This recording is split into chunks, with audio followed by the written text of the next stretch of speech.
Welcome to all of ਦੀ ਸਵਾਗਤ ਹੈ ਤੁਹਾਡੇ ਆਪਣੇ channel MSW study for job ਦੇ ਵਿੱਚ। ਔਰ ਜਿਵੇਂ ਕਿ ਤੁਹਾਨੂੰ ਪਤਾ ਪੰਜਾਬ ਪੁਲਿਸ ਭਰਤੀ ਜਿਹੜੀ ਕਹਿੰਦੇ ਵੀ ਮਾਰੋ ਮਾਰ ਕਰਦੀ ਆ ਰਹੀ ਹੈ।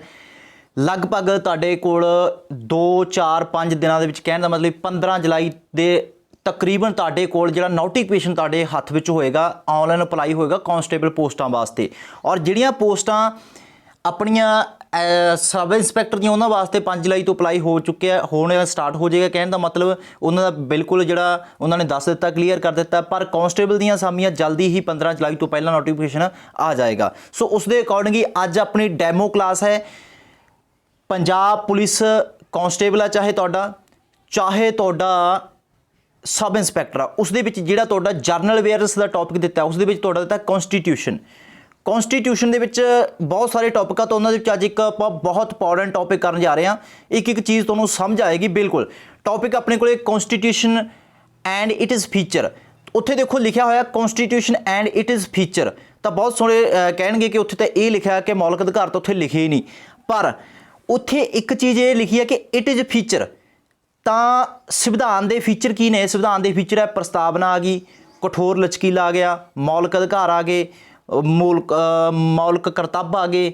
ਠੀਕ ਹੈ, ਤਾਂ ਉਹ ਸਾਰੇ ਸੰਵਿਧਾਨ ਦੇ ਫੀਚਰ ਹੀ ਨਾ। ਆਪਾਤਕਾਲੀਨ ਸ਼ਕਤੀਆਂ ਆ ਗਈਆਂ ਤਾਂ ਇਹ ਸੰਵਿਧਾਨ ਦੇ ਫੀਚਰ 'ਚ ਆ ਜਾਂਦਾ ਹੈ। ਤਾਂ ਇਸ ਲਈ ਇਸ ਟੌਪਿਕ ਨੂੰ ਅੱਜ ਆਪਾਂ ਐਜ਼ ਏ ਡੈਮੋ ਕਲਾਸ ਤੁਹਾਡੇ ਨਾਲ ਜਿਹੜਾ ਡਿਸਕਸ ਕਰਦੇ ਹਾਂ। ਸੋ ਕਲਾਸ ਨੂੰ ਐਂਡ ਤੱਕ ਜ਼ਰੂਰ ਸੁਣਿਓ ਔਰ ਤੁਹਾਨੂੰ ਨਜ਼ਾਰਾ ਆਏਗਾ ਐਂਡ ਤੱਕ, ਔਰ ਮੇਰਾ ਵਾਅਦਾ ਰਹੇਗਾ ਇਸ ਕਲਾਸ ਦੇ ਵਿੱਚ। ਚਲੋ, ਫੰਡਾਮੈਂਟਲ ਰਾਈਟਸ ਕੀ ਹੁੰਦੇ ਆ ਜਾਂ ਮੌਲਿਕ ਅਧਿਕਾਰ, ਜਿਨ੍ਹਾਂ ਨੂੰ ਹੋਰ ਨਾਮ ਨਾਲ ਕੀ ਜਾਣਦੇ ਆ, ਮੂਲ ਅਧਿਕਾਰ ਬੋਲ ਸਕਦੇ ਹਾਂ। ਕੀ ਬੋਲ ਸਕਦੇ ਹਾਂ? ਮੂਲ ਅਧਿਕਾਰ ਇਹਨਾਂ ਨੂੰ ਆਪਾਂ ਬੋਲ ਸਕਦੇ ਹਾਂ। ਇਹਨਾਂ ਦਾ ਇੱਕ ਹੋਰ ਨਾਮ ਲੈ ਸਕਦੇ ਹਾਂ ਹਿਊਮਨ ਰਾਈਟਸ ਇਹਨਾਂ ਨੂੰ ਬੋਲ ਸਕਦੇ ਹਾਂ। ਇਹਨਾਂ ਦਾ ਇੱਕ ਹੋਰ ਨਾਮ ਲੈ ਸਕਦੇ ਹਾਂ, ਇਹਨਾਂ ਨੂੰ ਮਨੁੱਖੀ ਅਧਿਕਾਰ ਬੋਲ ਸਕਦੇ ਹਾਂ। ਠੀਕ ਹੈ, ਸੋ ਇਹ ਚੀਜ਼ ਹੈਗੀ ਹੈ। ਤਾਂ ਇਸ ਬਾਰੇ ਆਪਾਂ ਪੜ੍ਹਨਾ ਹੈ, ਜਿਸ ਨੂੰ ਆਪਾਂ ਮੁੱਢਲੇ ਅਧਿਕਾਰ, ਮੂਲ ਅਧਿਕਾਰ, ਮੌਲਿਕ ਅਧਿਕਾਰ, ਠੀਕ ਹੈ, ਫੰਡਾਮੈਂਟਲ ਰਾਈਟਸ, ਹਿਊਮਨ ਰਾਈਟਸ ਬੋਲ ਸਕਦੇ ਹਾਂ। ਤਾਂ ਇਹ ਕੀ ਹੈ ਸੰਵਿਧਾਨ ਦੇ ਵਿੱਚ? ਇਹ ਸਾਨੂੰ ਮਿਲੇ ਹੋਏ ਹੈ। ਠੀਕ ਹੈ, ਹਰ ਇੱਕ ਮਨੁੱਖ ਨੂੰ, ਜਿਹੜਾ ਭਾਰਤ ਦੇ ਜਿੰਨੇ ਵੀ ਨਾਗਰਿਕ ਹੈ, ਸਾਰੇ ਨਾਗਰਿਕਾਂ ਨੂੰ ਇਹ ਅਧਿਕਾਰ ਪ੍ਰਾਪਤ ਹੈ। ਚਲੋ, ਫਸਟ ਜਿਹੜਾ ਤੁਹਾਡੇ ਸਕਰੀਨ 'ਤੇ ਲਿਖਿਆ ਗਿਆ ਕਿ ਮੌਲਿਕ ਅਧਿਕਾਰ ਸੰਵਿਧਾਨ ਦੇ ਭਾਗ ਨੰਬਰ 3 ਵਿੱਚ ਸ਼ਾਮਲ ਹੈ। ਜਿਹੜੇ ਮੌਲਿਕ ਅਧਿਕਾਰ ਆ, ਬਹੁਤ ਇੰਪੋਰਟੈਂਟ ਕੁਐਸਚਨ ਹੈ, ਡਾਇਰੈਕਟ ਕੁਐਸਚਨ ਬਣਦਾ ਇਹ ਕਿ ਭਾਗ 3 ਦੇ ਵਿੱਚ ਸ਼ਾਮਲ ਹੈ। ਸੰਵਿਧਾਨ ਦੇ ਕਿੰਨੇ ਭਾਗ ਨੇ? 22। ਠੀਕ ਹੈ, ਪਹਿਲਾਂ 22 ਸੀ ਪਰ ਅੱਜ 25 ਨੇ। ਤਾਂ ਜਿਹੜਾ ਭਾਗ ਨੰਬਰ 3 ਹੈ ਉਹਦੇ ਵਿੱਚ ਮੌਲਿਕ ਅਧਿਕਾਰਾਂ ਨੂੰ ਸ਼ਾਮਲ ਕੀਤਾ ਗਿਆ, ਵੀ ਜਿਹੜੇ ਸਾਨੂੰ ਮੌਲਿਕ ਅਧਿਕਾਰ ਦਿੱਤੇ ਗਏ ਨੇ ਉਹਨਾਂ ਨੂੰ ਸ਼ਾਮਲ ਕੀਤਾ ਗਿਆ। ਮੌਲਿਕ ਅਧਿਕਾਰਾਂ ਬਾਰੇ 12 ਤੋਂ ਲੈ ਕੇ 35 ਆਰਟੀਕਲ ਵਿੱਚ ਦੱਸਿਆ ਗਿਆ। ਹੁਣ ਆਰਟੀਕਲ ਜਾਂ ਅਨੁਛੇਦ ਕੀ ਹੁੰਦੇ ਨੇ, ਇਹ ਥੋੜ੍ਹਾ ਜਿਹਾ ਸਮਝਾਉਣ ਦੀ ਕੋਸ਼ਿਸ਼ ਕਰਾਂਗੇ। ਜਿਹੜੇ ਕਿ ਜ਼ੀਰੋ ਲੈਵਲ ਵਾਲੇ ਬੱਚੇ ਆ, ਜਿਹੜੇ ਸਟਾਰਟਿੰਗ ਕਰ ਰਹੇ, ਉਹਨਾਂ ਲਈ ਜ਼ਰੂਰੀ ਹੁੰਦਾ। ਆਰਟੀਕਲ ਵੈਸੇ ਜਦੋਂ ਮੂਲ ਸੰਵਿਧਾਨ ਬਣਿਆ ਸੀ 395 ਸੀ, ਅੱਜ 448 ਨੇ। ਤਾਂ ਮੌਜੂਦਾ ਅੱਜ ਕਿੰਨੇ ਨੇ? 448। ਤਾਂ ਇਹ 448 ਦੇ ਵਿੱਚੋਂ ਜਿਹੜੇ 12 ਤੋਂ ਲੈ ਕੇ 35 ਨੇ, ਤਾਂ ਇਹ ਕਿਹਦੇ ਬਾਰੇ ਦੱਸਦੇ ਨੇ? ਇਹ ਸਾਡੇ ਹਿਊਮਨ ਰਾਈਟਸ, ਸਾਡੇ ਫੰਡਾਮੈਂਟਲ ਰਾਈਟਸ, ਸਾਡੇ ਮੌਲਿਕ ਅਧਿਕਾਰਾਂ ਬਾਰੇ ਗੱਲ ਕਰਦੇ ਨੇ ਇਹ। ਠੀਕ ਹੈ, ਉਹਨਾਂ ਬਾਰੇ ਸਾਨੂੰ ਇੱਥੋਂ ਜਾਣਕਾਰੀ ਮਿਲਦੀ ਹੈ। ਹੁਣ ਸਾਡੇ ਮੌਲਿਕ ਅਧਿਕਾਰ ਕਿੰਨੇ ਨੇ, ਉਹਨਾਂ ਬਾਰੇ ਜਾਣਕਾਰੀ ਸਾਨੂੰ ਮਿਲਦੀ ਹੈ ਅਨੁਛੇਦ 14 ਤੋਂ ਲੈ ਕੇ 32 ਦੇ ਵਿੱਚ। 14 ਤੋਂ ਲੈ ਕੇ 32 ਤੱਕ ਸਾਡੇ ਕੀ ਦਿੱਤੇ ਗਏ ਨੇ? ਮੌਲਿਕ ਅਧਿਕਾਰ ਦਿੱਤੇ ਗਏ ਨੇ, ਸਾਡੇ ਹਿਊਮਨ ਰਾਈਟਸ ਦਿੱਤੇ ਗਏ ਨੇ। ਠੀਕ ਹੈ, ਸੋ ਇਹ ਕਿਹੜੇ ਆ ਅੱਗੇ ਇਹਨਾਂ ਬਾਰੇ ਡਿਸਕਸ ਕਰਾਂਗੇ। ਉਸ ਤੋਂ ਪਹਿਲਾਂ ਤੁਹਾਡਾ ਇੱਕ ਕੁਐਸਚਨ ਇਹ ਪੱਕਾ ਬਣੇਗਾ ਕਿ ਮੌਲਿਕ ਅਧਿਕਾਰ ਕਿੰਨੇ ਤੋਂ ਕਿੰਨੇ ਤੱਕ ਹੈ? 14 ਤੋਂ 32। ਜੇ ਕਈ ਵਾਰੀ ਪੁੱਛ ਲਿਆ ਕਿ ਮੌਲਿਕ ਅਧਿਕਾਰਾਂ ਬਾਰੇ ਕਿੰਨੇ ਤੋਂ ਕਿੰਨੇ ਵਿੱਚ ਦੱਸਿਆ ਗਿਆ, ਤਾਂ 12 ਤੋਂ 35। ਔਰ ਜੇ ਪੁੱਛਿਆ ਜਾਵੇ ਮੌਲਿਕ ਅਧਿਕਾਰ ਸੰਵਿਧਾਨ ਦੇ ਕਿਸ ਭਾਗ ਵਿੱਚ ਸ਼ਾਮਲ ਹੈ? ਭਾਗ ਨੰਬਰ 3 'ਚ। ਅੱਗੇ ਮੌਲਿਕ ਅਧਿਕਾਰ ਅਮਰੀਕਾ ਤੋਂ ਲਏ ਗਏ ਆ। ਅਮਰੀਕਾ ਦੇ ਸੰਵਿਧਾਨ ਤੋਂ ਮੌਲਿਕ ਅਧਿਕਾਰ ਭਾਰਤ ਦੇ ਸੰਵਿਧਾਨ ਵਾਸਤੇ ਲਏ ਗਏ ਆ, ਭਾਵ ਕਾਪੀ ਕੀਤੇ ਗਏ ਆ। ਠੀਕ ਹੈ, ਤਾਂ ਇਸ ਤਰ੍ਹਾਂ ਸੰਵਿਧਾਨ ਦੇ ਵਿੱਚ ਹੋਰ ਬਹੁਤ ਸਾਰੀਆਂ ਚੀਜ਼ਾਂ ਵੱਖ-ਵੱਖ ਦੇਸ਼ਾਂ ਤੋਂ ਲਈਆਂ ਗਈਆਂ, ਉਹ ਆਪਾਂ ਆਉਣ ਵਾਲੇ ਲੈਕਚਰਾਂ 'ਚ ਅੱਗੇ ਦੇਖਾਂਗੇ। ਸੰਵਿਧਾਨ ਦਾ ਜਿਹੜਾ ਤੀਜਾ ਭਾਗ ਹੈ, ਜਿਸ ਦੇ ਵਿੱਚ ਮੌਲਿਕ ਅਧਿਕਾਰ ਆਪਾਂ ਨੂੰ ਦਿੱਤੇ ਗਏ ਆ, ਇਸ ਨੂੰ ਭਾਰਤ ਦਾ ਮੈਗਨਾ ਕਾਰਟਾ ਕਹਿੰਦੇ ਆ। ਹੁਣ ਬਹੁਤ ਸਾਰੇ ਸਵਾਲ ਕਰਨੇ ਕਿ ਮੈਗਨਾ ਕਾਰਟਾ ਕੀ ਹੈ? ਇਹ 1215 ਈਸਵੀ ਦੇ ਵਿੱਚ ਇੰਗਲੈਂਡ ਦੇ ਇੱਕ ਵਿਅਕਤੀ ਜੌਹਨ, ਠੀਕ ਹੈ, ਉਸ ਦੁਆਰਾ ਇੱਕ ਮੈਗਨਾ ਕਾਰਟਾ ਨੂੰ ਵੈਸੇ ਤਾਂ ਮੈਗਨਾ ਚਾਰਟ ਬੋਲਦੇ ਆ, ਇੱਕ ਚਾਰਟ ਤਿਆਰ ਕੀਤਾ ਗਿਆ ਸੀ। ਚਾਰਟ ਕਿਹਦੇ ਵਾਸਤੇ ਤਿਆਰ ਕੀਤਾ ਗਿਆ ਸੀ? ਮਨੁੱਖਾਂ ਦੀ ਸੁਰੱਖਿਆ ਵਾਸਤੇ। ਠੀਕ ਹੈ, ਚਰਚ ਦੀ ਸੁਰੱਖਿਆ ਵਾਸਤੇ ਉੱਥੇ ਇਸ ਤਰ੍ਹਾਂ। ਤਾਂ ਉਸੇ ਤਰ੍ਹਾਂ ਜਿਹੜਾ ਭਾਰਤ ਦਾ ਸੰਵਿਧਾਨ ਦਾ ਭਾਗ ਨੰਬਰ 3 ਹੈ, ਤਾਂ ਉਹਦੇ ਵਿੱਚ ਵੀ ਸੁਰੱਖਿਆ ਦੀ ਗੱਲ ਕੀਤੀ ਗਈ ਹੈ। ਜਿਹੜਾ ਮੈਗਨਾ ਕਾਰਟਾ ਜਿਹੜਾ ਇੱਕ ਚਾਰਟ ਸੀ ਇੰਗਲੈਂਡ ਦੇ ਵਿੱਚ ਇਹ ਜਾਰੀ ਕੀਤਾ ਗਿਆ ਸੀ 1215 ਏਡੀ ਦੇ ਵਿੱਚ ਈਸਵੀ ਦੇ ਵਿੱਚ, ਤਾਂ ਉਹ ਵੀ ਇੱਕ ਸੁਰੱਖਿਆ ਦੀ ਗੱਲ ਕਰਤਾ ਸੀ। ਇਸੇ ਕਰਕੇ ਜਿਹੜਾ ਭਾਗ ਨੰਬਰ 3 ਹੈ ਸੰਵਿਧਾਨ ਦਾ, ਤਾਂ ਉਸ ਨੂੰ ਕੀ ਕਹਿੰਦੇ ਆ, ਤਾਂ ਸੰਵਿਧਾਨ ਦਾ ਜਿਹੜਾ ਭਾਗ ਨੰਬਰ 3 ਹੈ ਤਾਂ ਉਸ ਨੂੰ ਭਾਰਤ ਦਾ ਮੈਗਨਾ ਕਾਰਟਾ ਕਹਿੰਦਾ। ਜਿਵੇਂ ਉਹ ਇੰਗਲੈਂਡ ਦਾ ਮੈਗਨਾ ਕਾਰਟਾ ਸੀ, ਤਾਂ ਇਸ ਤਰ੍ਹਾਂ ਭਾਗ ਨੰਬਰ 3 ਸੰਵਿਧਾਨ ਦਾ ਜਿਹੜਾ ਉਸ ਨੂੰ ਭਾਰਤ ਦਾ ਮੈਗਨਾ ਕਾਰਟਾ ਕਿਹਾ ਜਾਂਦਾ ਹੈ। ਆਸ ਹੈ ਕਿ ਤੁਹਾਨੂੰ ਸਮਝ ਲੱਗੀ ਹੋਊਗੀ। ਸਮਝ ਲੱਗੀ ਤਾਂ ਲਾਈਕ ਕਰਿਓ। ਉਸ ਤੋਂ ਬਾਅਦ ਨੈਕਸਟ ਚੱਲਦੇ ਹਾਂ। ਲੈਕਚਰ ਤੁਸੀਂ ਐਂਡ ਤੱਕ ਸੁਣੋਗੇ ਤਾਂ ਉਸ ਤੋਂ ਬਾਅਦ ਤੁਹਾਡਾ ਇਹ ਚੀਜ਼ ਨਹੀਂ ਹੋਏਗੀ ਕਿ ਮੌਲਿਕ ਅਧਿਕਾਰਾਂ ਦੇ ਵਿੱਚੋਂ ਕੁਝ ਬਚ ਜੇ ਔਰ ਤੁਹਾਡਾ ਕੋਈ ਕੁਐਸਚਨ ਸੋਲੂਸ਼ਨ ਨਾ ਹੋਵੇ ਤੁਹਾਡੇ ਤੋਂ, ਠੀਕ ਹੈ। ਤੁਹਾਡਾ ਕਿੱਥੋਂ ਵੀ ਪ੍ਰਸ਼ਨ ਆਉਂਦਾ ਤੁਹਾਡਾ ਉਸ 'ਤੇ ਕਰੈਕਟ ਆਨਸਰ ਹੋਏਗਾ। ਦੇਖੋ, ਇਹ ਸੰਵਿਧਾਨ ਦੁਆਰਾ ਗਰੰਟੀ ਤੇ ਸੁਰੱਖਿਆ ਪ੍ਰਦਾਨ ਕਰਦੇ ਆ। ਜਿਹੜੇ ਮੌਲਿਕ ਅਧਿਕਾਰ ਆ ਉਹ ਸਾਨੂੰ ਕੀ ਕਰਦੇ ਨੇ, ਸਾਡੀ ਸੁਰੱਖਿਆ ਦੀ ਗਰੰਟੀ ਦਿੰਦੇ ਆ ਕਿ ਅਸੀਂ ਸੁਰੱਖਿਅਤ ਹੈ। ਕਿਹਦੇ ਦੁਆਰਾ? ਸੰਵਿਧਾਨ ਦੁਆਰਾ।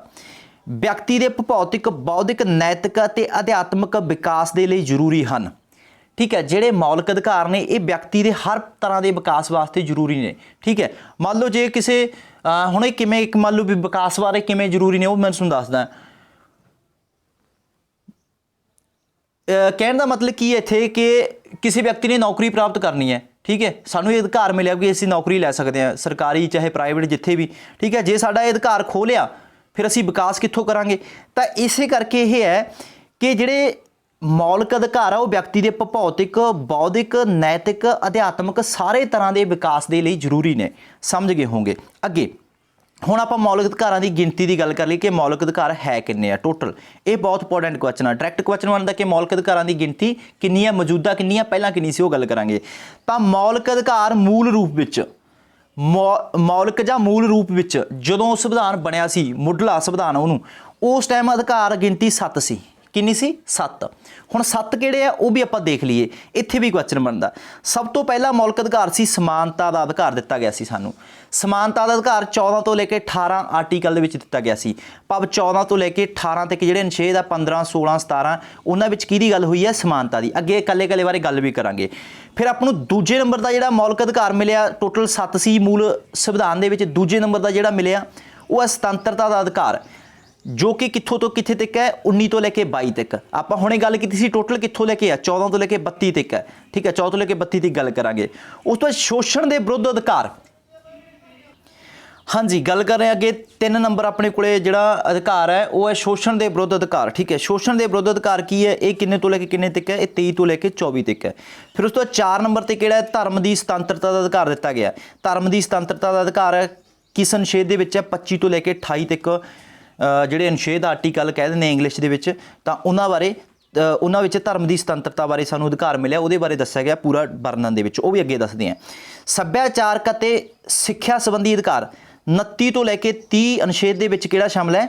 ਸੱਭਿਆਚਾਰਕ ਅਤੇ ਸਿੱਖਿਆ ਸੰਬੰਧੀ ਅਧਿਕਾਰ। ਕਈ ਵਾਰੀ ਇਹ ਇਸ ਤਰ੍ਹਾਂ ਵੀ ਕੁਐਸਚਨ ਪੁੱਛ ਲਿਆ ਜਾਂਦਾ ਕਿ ਸਮਾਨਤਾ ਅਧਿਕਾਰ ਕਿੰਨੇ ਅਨੁਛੇਦ ਤੋਂ ਲੈ ਕੇ ਕਿੰਨੇ ਤੱਕ ਹੈ, ਸੁਤੰਤਰਤਾ ਦਾ ਅਧਿਕਾਰ ਕਿੰਨੇ ਅਨੁਛੇਦ ਤੋਂ ਲੈ ਕੇ ਕਿੰਨੇ ਤੱਕ ਆ, ਠੀਕ ਹੈ। ਇਸ ਤਰ੍ਹਾਂ ਵੀ ਕੁਐਸਚਨ ਬਣ ਜਾਂਦਾ, ਤਾਂ ਇਸ ਚੀਜ਼ ਨੂੰ ਵੀ ਪੂਰਾ ਧਿਆਨ 'ਚ ਰੱਖਣਾ। ਤਾਂ ਉਸ ਤੋਂ ਬਾਅਦ ਫਿਰ ਆਪਣੇ ਕੋਲ 6 ਨੰਬਰ ਹੈ ਸੰਪਤੀ, ਜਾਂ ਇਸ ਨੂੰ ਜਾਇਦਾਦ ਬੋਲ ਦਿੰਦੇ ਆ। ਪਹਿਲਾਂ ਕੀ ਬੋਲ ਦਿੰਦੇ ਸੀ ਇਸ ਨੂੰ? ਜਾਇਦਾਦ। ਜਾਇਦਾਦ ਜਾਂ ਸੰਪਤੀ ਰੱਖਣ ਦਾ ਅਧਿਕਾਰ ਇਹ ਅਨੁਛੇਦ 31 ਦੇ ਵਿੱਚ ਸੀ, ਠੀਕ ਹੈ। ਵਿੱਚ ਸੀ ਕਿਉਂ ਕਿਹਾ? ਕਿਉਂਕਿ ਅੱਜ ਇਹ ਹੈ ਨਹੀਂ, ਉਹਦੇ ਬਾਰੇ ਵੀ ਗੱਲ ਕਰਾਂਗੇ। ਸੰਵਿਧਾਨਕ ਉਪਚਾਰਾਂ ਦਾ ਅਧਿਕਾਰ। ਸੰਵਿਧਾਨਕ ਉਪਚਾਰਾਂ ਦਾ ਅਧਿਕਾਰ ਇਹ ਕੀ ਹੈ? ਜੋ ਕਿ ਅਨੁਛੇਦ 32 ਦੇ ਵਿੱਚ ਆ। ਹੁਣ ਟੋਟਲ ਤੁਸੀਂ ਦੇਖਿਆ ਕਿ 7 ਹੋ ਗਏ। ਜਦੋਂ ਸਾਡਾ ਸੰਵਿਧਾਨ ਬਣਿਆ ਸੀ ਉਦੋਂ ਟੋਟਲ ਕਿੰਨੇ ਅਧਿਕਾਰ ਸੀ ਦਿੱਤੇ ਗਏ ਸਾਨੂੰ? 7 ਸੀ। ਤਾਂ 7 ਦੇ ਵਿੱਚੋਂ ਅੱਜ 1 ਖਤਮ ਹੋ ਗਿਆ, ਇਹ ਵਾਲਾ 6 ਨੰਬਰ। ਇਹਦੇ ਬਾਰੇ ਵੀ ਗੱਲ ਕਰਦੇ ਹਾਂ, ਇਹ ਕਿਵੇਂ ਖਤਮ ਹੋ ਗਿਆ, ਕਿੱਧਰ ਚਲਾ ਗਿਆ। ਹੁਣ ਅੱਜ ਜੇ ਪੁੱਛਿਆ ਜਾਵੇ ਮੌਜੂਦਾ ਮੌਲਿਕ ਅਧਿਕਾਰ ਕਿੰਨੇ ਨੇ, ਤਾਂ ਮੌਜੂਦਾ ਅੱਜ ਕਿੰਨੇ ਨੇ? ਆਪਣੇ ਕੋਲੇ 6 ਨੇ, ਠੀਕ ਹੈ। ਸੰਵਿਧਾਨਕ ਉਪਚਾਰਾਂ ਦਾ ਅਧਿਕਾਰ ਕੀ ਹੈ? ਇਹ ਬਹੁਤ ਇੰਪੋਰਟੈਂਟ ਹੈ, ਇਹ ਆਪਾਂ ਅਗਲੇ ਲੈਕਚਰ 'ਚ ਪੜਾਂਗੇ। ਚਲੋ ਨੈਕਸਟ ਦੇਖਦੇ ਹਾਂ। ਇੱਥੇ ਜ਼ਰੂਰੀ ਨੋਟ ਉਹੀ ਲਿਖਿਆ ਮੈਂ ਕਿ ਜਦੋਂ ਸੰਵਿਧਾਨ ਬਣਿਆ ਉਦੋਂ 7 ਸੀ, ਪਰ ਜ਼ਰੂਰੀ ਨੋਟ ਇਹ ਕਿ ਜਿਹੜਾ ਸੰਪਤੀ ਵਾਲਾ ਅਧਿਕਾਰ ਆ 6 ਨੰਬਰ ਸੀ ਅਧਿਕਾਰ, ਤਾਂ ਉਹ ਅੱਜ ਕੀ ਹੋ ਗਿਆ? ਕੱਟ ਗਿਆ। ਉਹ ਖਤਮ ਕਰ ਦਿੱਤਾ ਹੈ।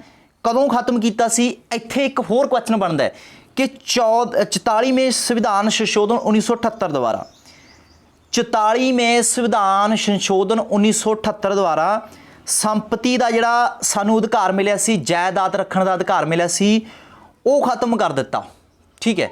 ਉਹ ਖਤਮ ਕਰਕੇ ਉਸ ਨੂੰ ਹੁਣ ਕਿਹੜਾ ਅਧਿਕਾਰ ਬਣਾਤਾ? ਉਸ ਨੂੰ ਕਾਨੂੰਨੀ ਅਧਿਕਾਰ ਬਣਾ ਦਿੱਤਾ। ਇਸ ਨੂੰ ਕਿਹੜਾ ਅਧਿਕਾਰ ਬਣਾ ਦਿੱਤਾ? ਕਾਨੂੰਨੀ। ਹੁਣ ਇਹ ਮੌਲਿਕ ਅਧਿਕਾਰ ਨਹੀਂ ਰਿਹਾ, ਕਾਨੂੰਨੀ ਅਧਿਕਾਰ ਰਿਹਾ, ਠੀਕ ਹੈ। ਕਾਨੂੰਨੀ ਅਧਿਕਾਰ ਬਣ ਗਿਆ ਇਹ। ਚਲੋ, ਇਹ ਭਾਗ 12 ਅਨੁਛੇਦ 300 ਏ ਵਿੱਚ ਚਲਾ ਗਿਆ। ਜਿਹੜਾ ਪਹਿਲਾਂ ਸੰਪਤੀ ਦਾ ਅਧਿਕਾਰ ਭਾਗ 3 ਦੇ ਵਿੱਚ ਹੁੰਦਾ ਸੀ ਉਹ ਹੁਣ ਭਾਗ ਚੇਂਜ ਹੋ ਕੇ ਕਿਹੜੇ ਚਲਾ ਗਿਆ 12 ਚਲਾ ਗਿਆ।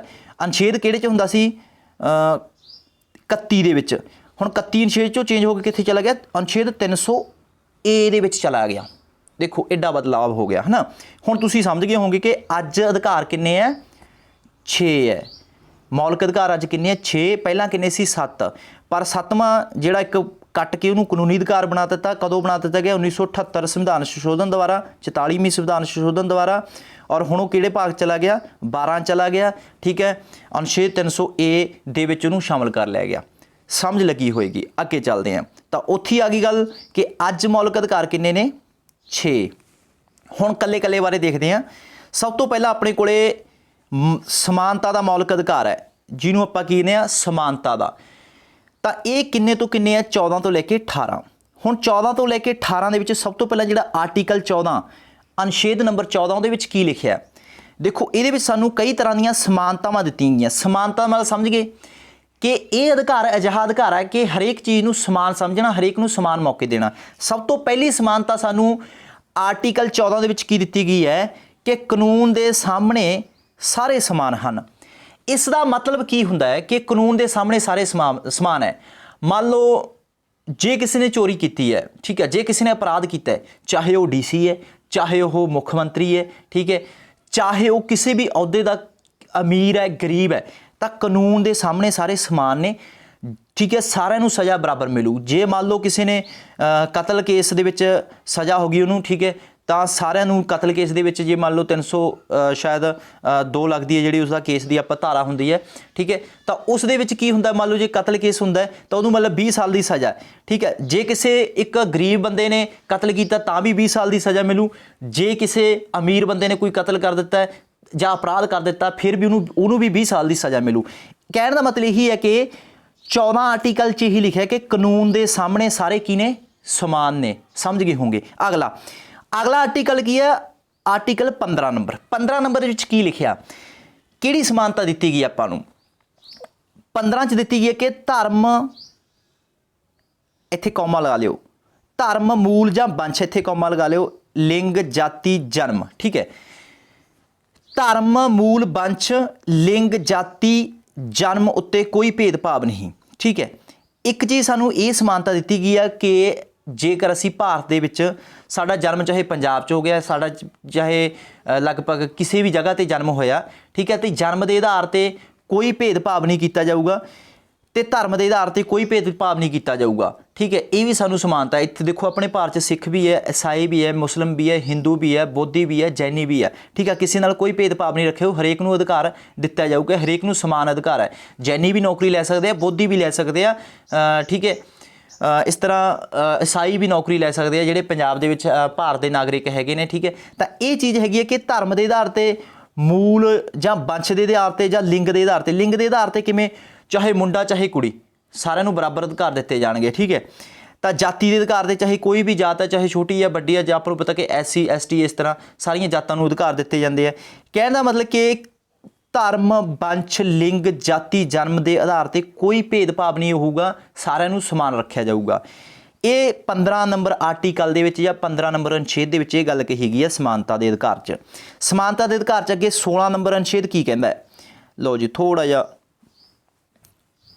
ਲਓ ਧਿਆਨ ਦਿਓ ਕੀ ਹੈ 16 ਨੰਬਰ ਅਨੁਛੇਦ ਕੀ ਕਹਿੰਦਾ ਹੈ। ਇਹਦੇ ਵਿੱਚ ਕੀ ਲਿਖਿਆ, ਅਫਸਰ ਦੀ ਸਮਾਨਤਾ। ਅਫਸਰ ਦਾ ਮਤਲਬ ਕੀ ਹੁੰਦਾ ਨਾ, ਇਹ ਅਫਸਰ ਬਹੁਤ ਸਾਰੇ ਬੱਚੇ ਇਹ ਨਾ ਸਮਝ ਜਾਣ, ਠੀਕ ਹੈ, ਜਿਹੜੇ ਕਿ ਸਟਾਰਟਿੰਗ ਵਾਲੇ ਬੱਚੇ ਆ ਬਹੁਤ ਸਾਰਿਆਂ ਨੂੰ ਪਤਾ ਹੁੰਦਾ ਕਿ ਅਫਸਰ ਇੱਕ ਤਾਂ ਹੁੰਦਾ ਅਫਸਰ, ਇੱਕ ਹੁੰਦਾ ਅਫਸਰ, ਅਫਸਰ, ਠੀਕ ਹੈ। ਇਹ ਤਾਂ ਮਤਲਬ ਆਫਿਸਰ ਹੁੰਦਾ ਹੈ, ਇੱਕ ਮੁਲਾਜ਼ਮ ਦੀ ਗੱਲ ਹੁੰਦੀ ਹੈ, ਠੀਕ ਹੈ। ਪਰ ਅਫਸਰ ਕੀ ਹੁੰਦਾ, ਅਫਸਰ ਇੱਕ ਮੌਕਾ ਹੁੰਦਾ ਹੈ।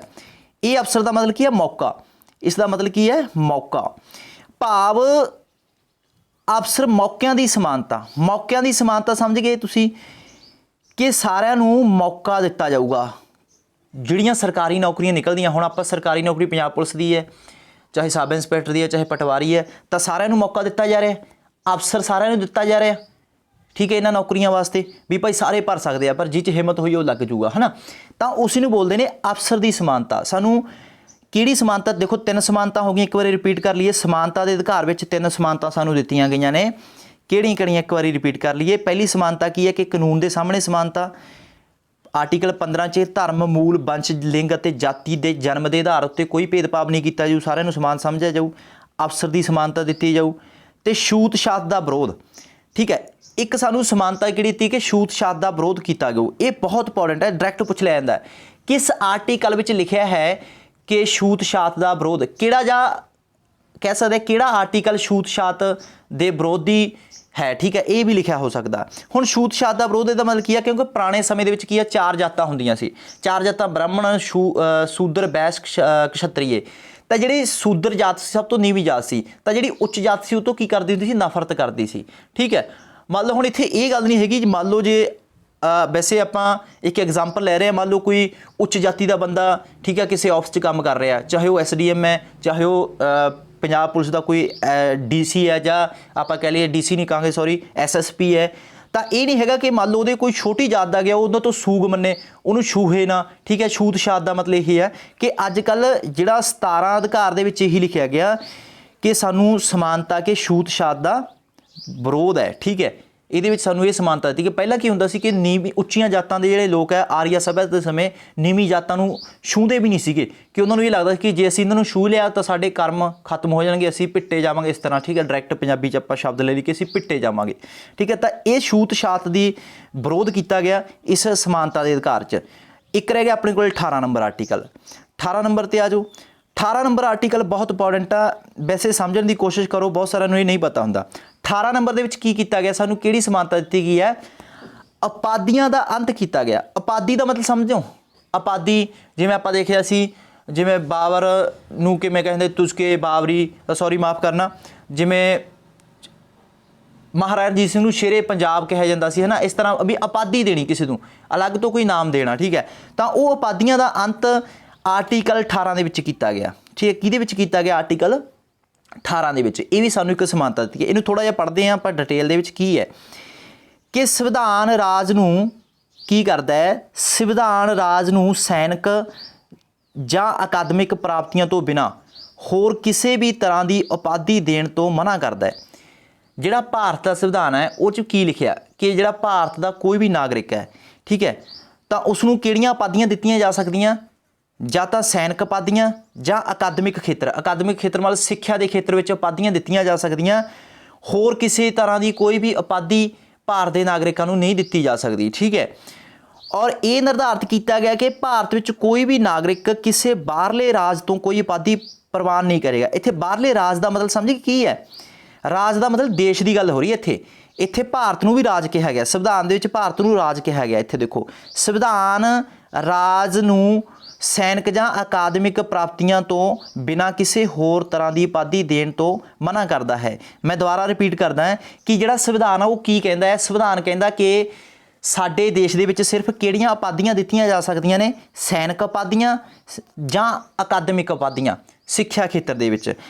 ਪਰ ਸਾਡੇ ਦੇਸ਼ ਦਾ ਕੋਈ ਵੀ ਨਾਗਰਿਕ ਹੈ ਉਹ ਕਿਸੇ ਹੋਰ ਦੂਸਰੇ ਦੇਸ਼ ਤੋਂ ਕੋਈ ਵੀ ਉਪਾਧੀ ਕਿਸੇ ਤਰ੍ਹਾਂ ਦੀ ਪ੍ਰਾਪਤ ਨਹੀਂ ਕਰ ਸਕਦਾ। ਠੀਕ ਹੈ, ਕੋਈ ਵੀ ਵਿਅਕਤੀ ਜੋ ਕਿ ਭਾਰਤ ਦਾ ਨਾਗਰਿਕ ਨਹੀਂ ਪਰੰਤੂ ਰਾਜ ਦੇ ਅਧੀਨ ਕਿਸੇ ਅਹੁਦੇ ਜਾਂ ਟਰਸਟ ਵਿੱਚ ਲੱਗਿਆ ਹੋਵੇ, ਭਾਰਤ ਦੇ ਰਾਸ਼ਟਰਪਤੀ ਦੀ ਮਨਜ਼ੂਰੀ ਤੋਂ ਬਿਨਾਂ ਕਿਸੇ ਬਾਹਰਲੇ ਰਾਜ ਤੋਂ ਉਪਾਧੀ ਪ੍ਰਾਪਤ ਨਹੀਂ ਕਰ ਸਕਦਾ। ਠੀਕ ਹੈ, ਇਹ ਚੀਜ਼ ਨੂੰ ਵੀ ਨੋਟ ਰੱਖਿਓ।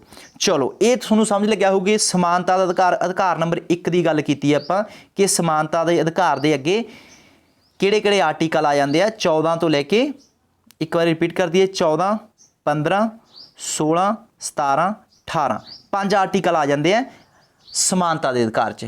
5 ਤਰ੍ਹਾਂ ਦੀਆਂ ਭਾਵ ਸਾਨੂੰ ਸਮਾਨਤਾਵਾਂ ਦਿੱਤੀਆਂ ਗਈਆਂ ਨੇ। ਸਮਝ ਗਏ ਹੋਵੋਗੇ। ਅਗਲਾ ਨੈਕਸਟ, ਲਓ ਜੀ, ਨੈਕਸਟ ਤੁਹਾਡੀ ਸਕਰੀਨ ਤੇ ਹੈ ਅਧਿਕਾਰ ਨੰਬਰ 2। ਸਾਡਾ ਮੌਲਿਕ ਅਧਿਕਾਰ ਆਰਟੀਕਲ ਨੰਬਰ 2, ਅਧਿਕਾਰ ਨੰਬਰ 2 ਸੁਤੰਤਰਤਾ ਅਧਿਕਾਰ, ਜਿਹਨੂੰ ਆਪਾਂ ਕੀ ਬੋਲਾਂਗੇ, ਆਜ਼ਾਦੀ ਦਾ ਅਧਿਕਾਰ ਸਾਨੂੰ ਦਿੱਤਾ ਗਿਆ। ਆਜ਼ਾਦੀ ਦਾ ਅਧਿਕਾਰ ਕਿਸ ਆਰਟੀਕਲ ਵਿੱਚ ਹੈ, ਇਹ ਥੋੜ੍ਹਾ ਜਿਹਾ ਧਿਆਨ ਦਿਓ। ਇਹ ਹੈ 19 ਤੋਂ ਲੈ ਕੇ 22 ਨੰਬਰ ਆਰਟੀਕਲ 'ਚ। ਕਿਹੜੇ ਆਰਟੀਕਲ 'ਚ ਹੈ? 19 ਤੋਂ ਲੈ ਕੇ 22 ਨੰਬਰ ਆਰਟੀਕਲ 'ਚ ਹੈ। ਸਭ ਤੋਂ ਪਹਿਲਾਂ 19 ਆਰਟੀਕਲ ਸੁਤੰਤਰਤਾ ਦੇ ਅਧਿਕਾਰ ਵਿੱਚ ਸਾਨੂੰ ਕੀ ਦਿੰਦਾ ਹੈ?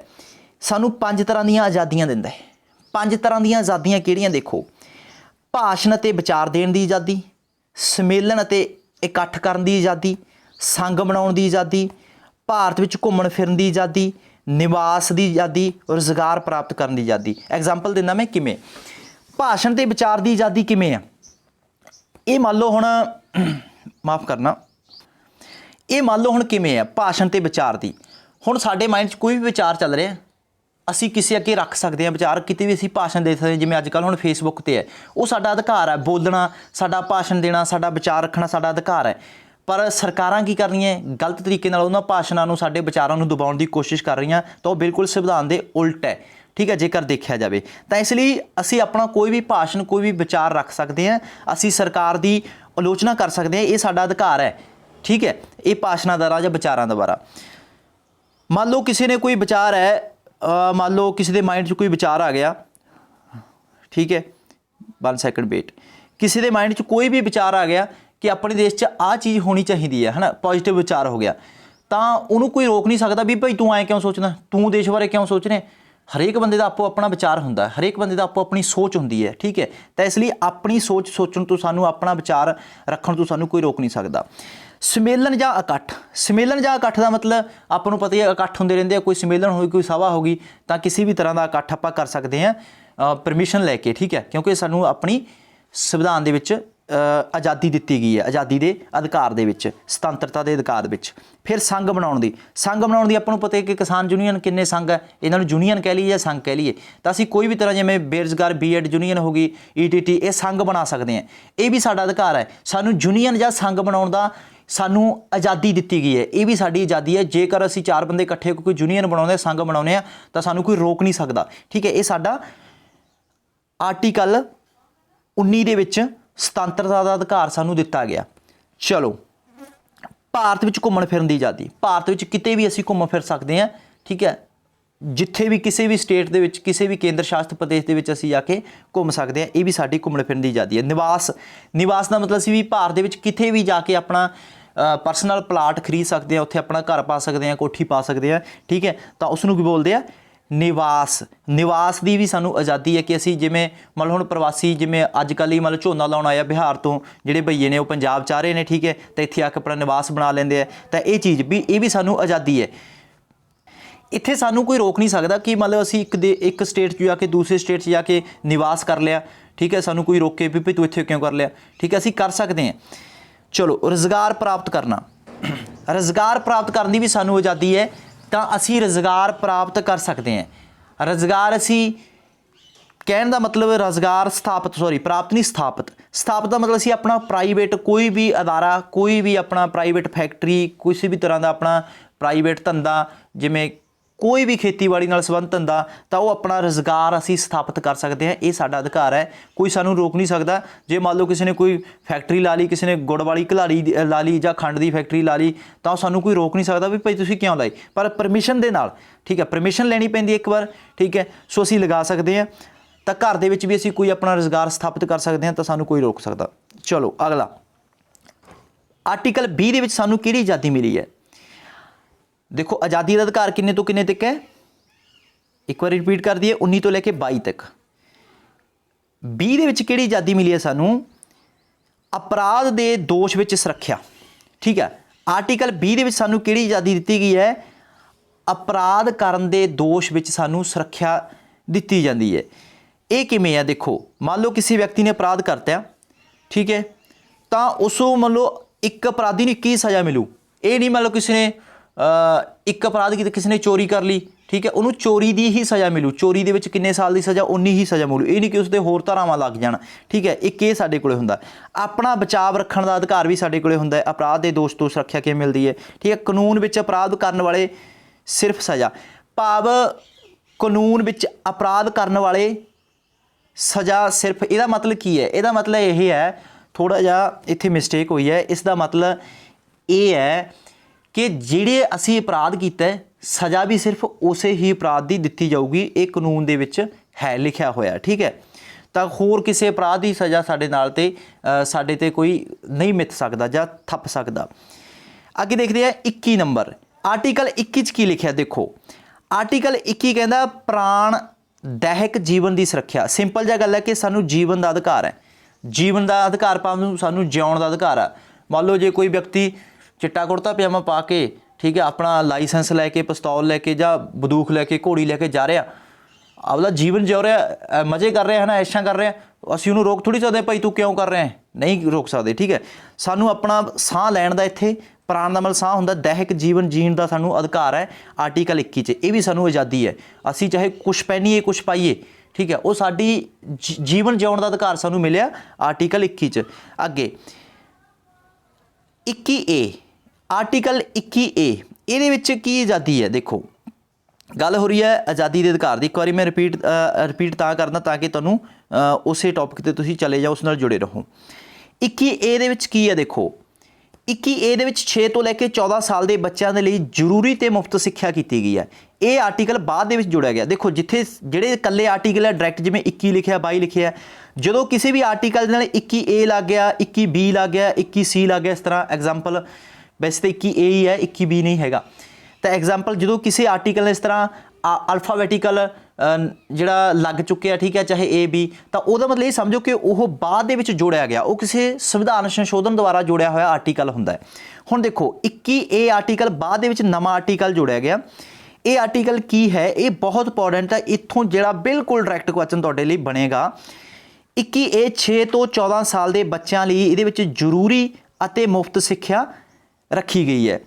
ਹੁਣ ਇਹ ਜਦੋਂ ਬਣਾਇਆ ਗਿਆ ਇਹਦੇ ਵਾਸਤੇ ਗੱਲ ਰੱਖੀ ਗਈ, ਇਹਦੇ ਵਾਸਤੇ ਦੇਖੋ ਗੱਲ ਰੱਖੀ ਗਈ ਸੀ 86ਵੀਂ ਸੋਧ 2002। 86ਵੀਂ ਸੋਧ 2002 ਵਿੱਚ ਇੱਕ ਪ੍ਰਸਤਾਵ ਪੇਸ਼ ਕੀਤਾ ਗਿਆ ਸੀ ਕਿ ਜਿਹੜੇ 6 ਤੋਂ 14 ਸਾਲ ਦੇ ਬੱਚੇ ਉਹਨਾਂ ਲਈ ਸਿੱਖਿਆ ਜ਼ਰੂਰੀ ਹੋਣੀ ਚਾਹੀਦੀ ਹੈ ਤੇ ਮੁਫਤ ਹੋਣੀ ਚਾਹੀਦੀ ਹੈ। ਠੀਕ ਹੈ, ਪਰ ਉਸ ਟਾਈਮ ਇਹ ਪੇਸ਼ ਨਹੀਂ ਹੋ ਸਕਿਆ। ਉਸ ਟਾਈਮ ਮੰਨ ਲਓ ਇਹ ਕਾਨੂੰਨ ਬਣ ਨਹੀਂ ਸਕਿਆ, ਸੰਵਿਧਾਨ ਦੇ ਵਿੱਚ ਉਸ ਟਾਈਮ ਸੋਧ ਹੋ ਨਹੀਂ ਸਕੀ, ਪਰ ਪ੍ਰਸਤਾਵ ਜ਼ਰੂਰ ਰੱਖਿਆ ਗਿਆ ਸੀ। ਪਰ ਉਸ ਤੋਂ ਬਾਅਦ 4 ਅਗਸਤ 2009 ਨੂੰ ਇਹ ਬਿੱਲ ਪਾਸ ਹੋ ਕੇ ਕਾਨੂੰਨ ਬਣ ਗਿਆ। ਰਾਸ਼ਟਰਪਤੀ ਨੇ ਉਸ 'ਤੇ ਕੀ ਕਰਤੇ? ਸਾਈਨ ਕਰਤੇ। ਇਹ ਕਦੋਂ ਬਣਿਆ ਸੀ? ਡਾਕਟਰ ਮਨਮੋਹਨ ਸਿੰਘ ਦੇ ਸਮੇਂ। ਡਾਕਟਰ ਮਨਮੋਹਨ ਸਿੰਘ ਦੇ ਸਮੇਂ 21A ਆਰਟੀਕਲ ਜੋੜਿਆ ਗਿਆ। 21A ਆਰਟੀਕਲ 'ਚ ਕੀ ਲਿਖਿਆ ਕਿ 6 ਤੋਂ 14 ਸਾਲ ਦੇ ਬੱਚਿਆਂ ਨੂੰ ਸਿੱਖਿਆ ਜ਼ਰੂਰੀ ਹੈ ਤੇ ਮੁਫਤ ਦਿੱਤੀ ਜਾਊਗੀ। ਠੀਕ ਹੈ, ਚਲੋ ਉਸ ਤੋਂ ਬਾਅਦ ਫਿਰ ਇਹ ਲਾਗੂ ਕਦੋਂ ਹੋ ਗਿਆ ਸੀ? ਬਿਲਕੁਲ ਪ੍ਰੋਪਰ ਦੇਖੋ ਪਾਸ ਕਦੋਂ ਹੋ ਗਿਆ ਸੀ? 4 ਅਗਸਤ 2009 ਨੂੰ ਬਿੱਲ ਬਣ ਕੇ, ਬਿੱਲ ਤੋਂ ਬਾਅਦ ਕਾਨੂੰਨ ਬਣ ਗਿਆ ਸੀ। ਠੀਕ ਹੈ, ਤੇ 1 ਅਪ੍ਰੈਲ 2010 ਨੂੰ ਲਾਗੂ ਹੋ ਗਿਆ ਸੀ। 1 ਅਪ੍ਰੈਲ 2010 ਨੂੰ ਲਾਗੂ ਹੋ ਗਿਆ ਸੀ ਪੂਰੇ ਭਾਰਤ 'ਚ। ਇੱਥੇ ਇੱਕ ਵਚਨ ਫਿਰ ਬਣਦਾ ਕਿ ਜੰਮੂ ਕਸ਼ਮੀਰ ਨੂੰ ਛੱਡ ਕੇ, ਕਿਉਂਕਿ ਉਸ ਟਾਈਮ ਜੰਮੂ ਕਸ਼ਮੀਰ ਦਾ ਸੰਵਿਧਾਨ ਅਲੱਗ ਸੀ, ਪਰ ਅੱਜ ਜੰਮੂ ਕਸ਼ਮੀਰ 'ਚ ਵੀ ਇਹ ਅਧਿਕਾਰ ਲਾਗੂ ਹੈ, ਕਿਉਂਕਿ ਹੁਣ ਜੰਮੂ ਕਸ਼ਮੀਰ ਕੀ ਬਣ ਗਿਆ? ਯੂਟੀ ਬਣ ਗਿਆ। ਜੰਮੂ ਕਸ਼ਮੀਰ ਤੇ ਲਦਾਖ ਯੂਟੀ ਬਣ ਗਏ, ਤਾਂ ਉਹ ਭਾਰਤ ਦੇ ਸੰਵਿਧਾਨ ਦੇ ਅੰਡਰ ਆ ਗਏ। ਪਹਿਲਾਂ ਉਹਨਾਂ ਦਾ ਅਲੱਗ ਸੰਵਿਧਾਨ ਸੀ ਆਪਣਾ। ਇਸ ਕਰਕੇ ਉਸ ਟਾਈਮ ਜਦੋਂ ਇਹ 1 ਅਪ੍ਰੈਲ 2010 ਨੂੰ ਇਹ ਅਧਿਕਾਰ ਲਾਗੂ ਹੋਇਆ ਸੀ 6 ਤੋਂ 14 ਸਾਲ ਦੇ ਬੱਚਿਆਂ ਨੂੰ ਮੁਫਤ ਸਿੱਖਿਆ ਵਾਲਾ, ਉਸ ਟਾਈਮ ਕਸ਼ਮੀਰ ਨੂੰ ਇਸ ਅਧਿਕਾਰ ਦਾ ਮੰਨ ਲਓ ਵੀ ਇਸ ਅਧਿਕਾਰ ਤੋਂ ਬਾਹਰ ਰੱਖਿਆ ਗਿਆ ਸੀ, ਆਟੋਮੈਟਿਕਲੀ ਬਾਹਰ ਸੀ ਕਸ਼ਮੀਰ। ਠੀਕ ਆ, ਤਾਂ ਉੱਥੇ ਇਹ ਅਧਿਕਾਰ ਲਾਗੂ ਨਹੀਂ ਹੋ ਸਕਦਾ ਸੀ। ਚਲੋ ਅੱਗੇ ਦੇਖਦੇ ਹਾਂ।